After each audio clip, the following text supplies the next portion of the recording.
Ils sont plus d'une trentaine d'agents des eaux et forêts à prendre part à l'atelier de renforcement des capacités sur les procédures d'identification et de contrôle des substances ciblées par le protocole de Montréal et l'application de la réglementation relative à leur importation tenue à Théviers le 21 décembre 2021.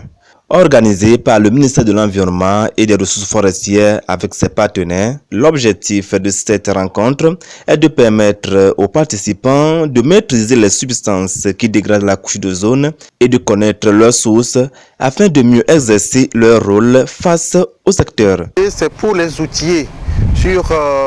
la question de la dégradation de la couche d'ozone et le réchauffement du climat qui est induit par des substances qui sont généralement utilisées dans le secteur du froid et dans la lutte contre les incendies. Et pour y parvenir, 3 principales étapes ont été adoptées durant cette rencontre pour la mise à niveau des agents des eaux et forêts. Il s'agit d'abord de faire un passage en revue de la réglementation que le Togo a mis en place et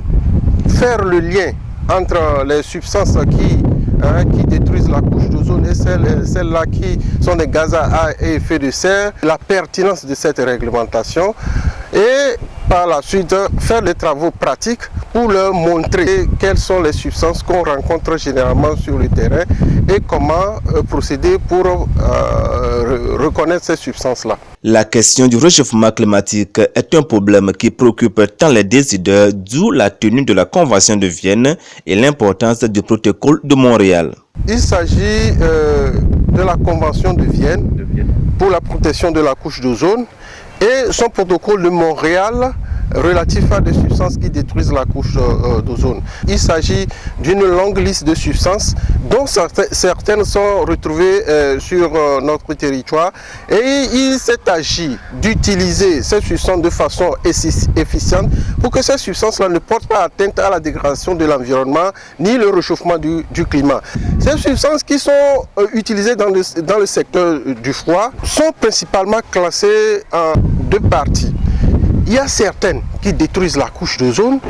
et il y a d'autres qui sont des gaz à effet de serre, c'est-à-dire des substances qui provoquent le réchauffement du climat. Sachant donc que ces gaz sont dangereux, il est alors important de suivre leur consommation au niveau des secteurs ciblés dans le pays afin de réduire le mal.